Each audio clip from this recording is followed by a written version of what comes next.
घरगुती गॅस सिलेंडरची ब्लॅकने विक्री, माझाचं स्टिंग ऑपरेशन. छत्रपती संभाजीनगरात 1400 रुपयांना सिलेंडरची विक्री, तर बीडमध्ये बनावट ओटीपीचा वापर. विरोधकांकडून गॅस तुटवड्यासंदर्भात जनतेमध्ये भीती निर्माण करण्याचा प्रयत्न. मुख्यमंत्री फडणवीसांचा जोरदार हल्लाबोल. तर राज्यात घरगुती गॅसचा तुटवडा नसून रांगा न लावण्याचं मुख्यमंत्र्यांचं आवाहन.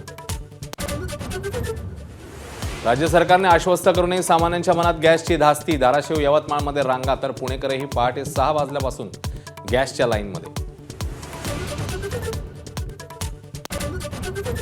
2 भारतीय जहाजांना हॉर्मुझच्या सामुद्रधुनीतनं प्रवासाची परवानगी. एलपीजी घेऊन दोन्ही जहाजं भारताच्या दिशेने. भारताला मोठा दिलासा.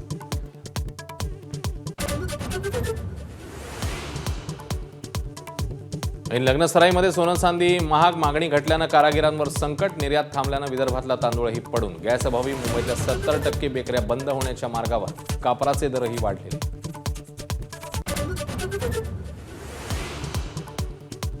शिर्डीतल्या साई भक्तांना प्रसाद म्हणून एकच लाडू पाकिट मिळणार. तर कोल्हापुरातल्या भुदरगड यात्रेवरही गॅस टंचाईचं सावट.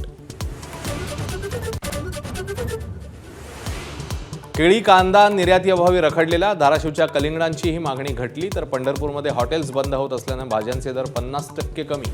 युरोपात मागणी वाढल्यानं द्राक्ष उत्पादक मात्र सुखावले.